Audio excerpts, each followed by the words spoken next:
এখানে আমি মশলাটা কষিয়ে নিচ্ছি। আজকে আমি রান্না করব শিং মাছ। আমি সব রকম মশলা এখানে দিয়ে ভালো করে মশলাটাকে কষিয়ে নিচ্ছি। মশলাটা যত সুন্দর ভালো কষানো হবে মশলা থেকে ততই তেল ছেড়ে দেবে। এখানে আমি শিং মাছগুলো সুন্দর করে ধুয়ে কেটে নিয়েছি। শিং মাছটা আমি এখানে আগে থেকেই আজকে আমি শিং মাছটাই রান্না করব। এখানে আমি দেখেন আমার মশলাটা সুন্দর করে কষানো হয়েছে। আমি কাঁচা মরিচ দিইনি, আমি শুকনো মরিচের গুঁড়ো দিয়ে মাছগুলো রান্না করব। মশলাটাকে খুব ভালো করে কষিয়ে নিচ্ছি। এরপর আমি এখানে সামান্য পরিমাণ পানি দিয়ে তারপর আমি এখানে কিছুটা আলু কেটে রেখেছিলাম, সেটা আমরা দিয়ে দেব এখানে। এই যে আমি আলুগুলো দিয়ে দিয়েছি। আলুটাকে আগে একটু ভালো করে মশলার সাথে কষিয়ে নিব। শিং মাছ আসলে যখন তাজা থাকে তখন কোটাটা আসলে খুব কষ্ট হয়ে যায়। আমার পক্ষে তো একদমই অসম্ভব। আমি এই জন্য নিয়ে এসে আগে ফ্রিজে রেখে দিই এবং যখন মাছগুলো মরে যায় তখন আমি বের করে মাছগুলো কুটে নিই। দেখেন এখানে আমার আলুটা কষানো হয়ে গিয়েছে। এবার আমি মাছগুলো সুন্দর করে দিয়ে দিচ্ছি। এরপর আমি মাছগুলো দিয়ে আলুর সাথে সুন্দর করে কষিয়ে নিব। ভালো করে মাছটা কষানোর পর আমি সামান্য পরিমাণ পানি দিয়ে দেব। এই যে দেখেন আমার মাছটা কি সুন্দর কষানো হয়ে গিয়েছে।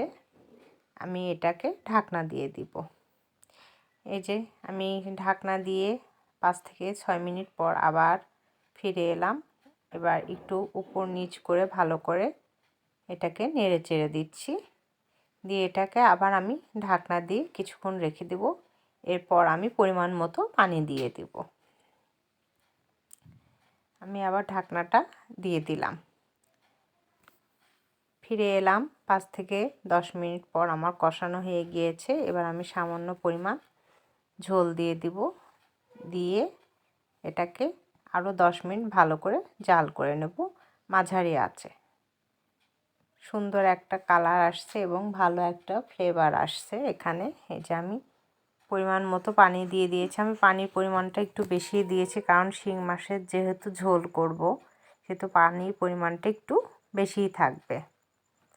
এটা হতে থাকুক, চলেন আমরা ঘুরে আসি। এই যে কাল আমি খাটটা সেট করেছি, আগের একটা খাট ছিল সেটা চেঞ্জ করে এটা আমি সেট করে নিয়েছি। যেহেতু ছুটি পেয়েছি 4 দিন, আমার ঘরের কিছু কাজ আছে সেগুলো করে নিব। এখানে মেয়ে তার পড়ার টেবিলটাও সুন্দর করে সাজিয়ে রেখেছে। এই যে দেখেন সে ক্লাস 10-এ পড়ে, তার বই খাতা সে সুন্দর করে গুছিয়ে রেখেছে। এই যে আমি মশলাও করে নিলাম এই ফাঁকে। রসুন পেঁয়াজটা আমি ব্লেন্ডার করে নিলাম এবং জিরা এবং ধনিয়া গুঁড়া দিয়ে মশলাটা আমি 1 মাসের জন্য রেডি করে রাখলাম। এর মাঝে আমার তরকারিটাও হয়ে গিয়েছে। আমি এটাকে ভালো করে নেড়ে চেড়ে সামান্য পরিমাণ মশলার গুঁড়ো দিয়ে এটা বন্ধ করে দেব। সবাই ভালো থাকবেন। আল্লাহ হাফেজ।